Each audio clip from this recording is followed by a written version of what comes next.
Levelling season 2 काफी anticipation के साथ आया था और इसने अपनी हाइप पर पूरा उतर कर दिखाया है। जितने रिकॉर्ड सीजन 1 ने तोड़े थे उससे भी ज्यादा सोलो लेवलिंग सीजन 2 ने अचीव किया। लोगों ने सोशल मीडिया पे ये तक क्लेम करना चालू कर दिया सोलो लेवलिंग बेस्ट एनिमे और वन पीस से भी बेटर है, जस्ट बिकॉज ये मोस्ट वॉच्ड एनिमे था एंड इसकी हाइप एंड पॉपुलैरिटी काफी रिकॉर्ड्स ब्रेक किए जा रही थी। लेकिन क्या ये सिर्फ नंबर्स का गेम था या फिर ये सच में एक सॉलिड एनिमे सीजन था? आज की वीडियो में हम लोग इसी के ऊपर डिस्कस करने वाले हैं। सोलो लेवलिंग सीजन 2 की जो हाइप थी वो सिर्फ प्रमोशनल मटेरियल तक सीमित नहीं थी, बल्कि रिलीज डेट के बाद इसका इम्पैक्ट और भी ज्यादा बड़ा दिखा। सीजन 2 के फर्स्ट एपिसोड को 9.1 IMDb रेटिंग मिली और फाइनल एपिसोड ने 9.2 रेटिंग अचीव की। लेकिन जो एपिसोड जो सबसे ज्यादा इम्पैक्टफुल था वो था एपिसोड 12, जिसकी रेटिंग 9.9 थी IMDb पे, जो कि सीजन का सबसे ज्यादा हाईएस्ट रेटेड एपिसोड था। बेसिकली इस एपिसोड में हमें संग जिनवू वर्सेस बेरू की फाइट दिखने को मिली थी, जो कि सही में काफी लाजवाब थी। इसके अलावा सोलो लेवलिंग सीजन 2 ने क्रंची रोल पर मोस्ट वॉच एनिमे का टाइटल भी अपने नाम कर लिया, इवन वन पीस को सरपास कर दिया। लेकिन क्या इसका मतलब है कि ये वन पीस से बेटर है या फिर सोलो लेवलिंग बेस्ट एनिमे है?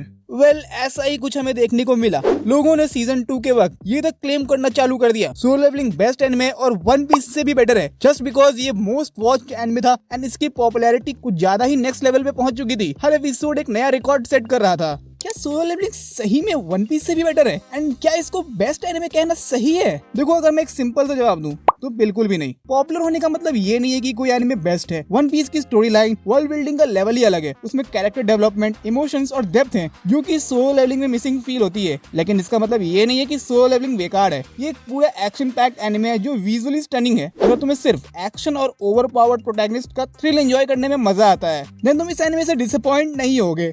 लेकिन अगर स्टोरी टेलिंग के पॉइंट ऑफ व्यू से देखा जाए तो solo leveling season 2 mid feel होता है। देखो, सीजन 1 में संग जिनवू का डेवलपमेंट एक क्लियर आर्क फॉलो करता था, लेकिन अगर तुम सीजन 2 में देखोगे तो फर्स्ट हाफ काफी रिपीटेटिव लगा। जेजू आइलैंड आर्क के पहले तक की स्टोरी में मेजर पार्ट जो स्टोरी का है वो काफी ज्यादा लैक करती है।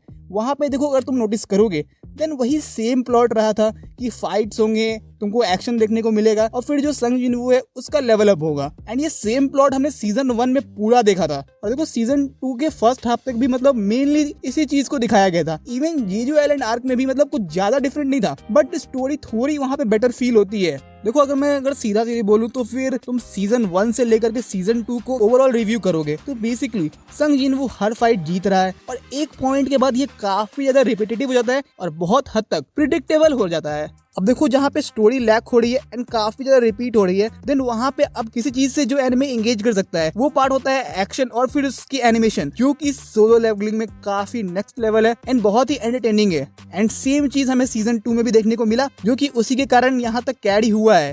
और जैसा कि मैंने पहले ही बोला, कॉम्प्लेक्स नैरेटिव या डीप कैरेक्टर आर्क्स एक्सपेक्ट कर रहे हो तो ये एनिमे तुमको थोड़ा सा डिसअपॉइंट करेगा।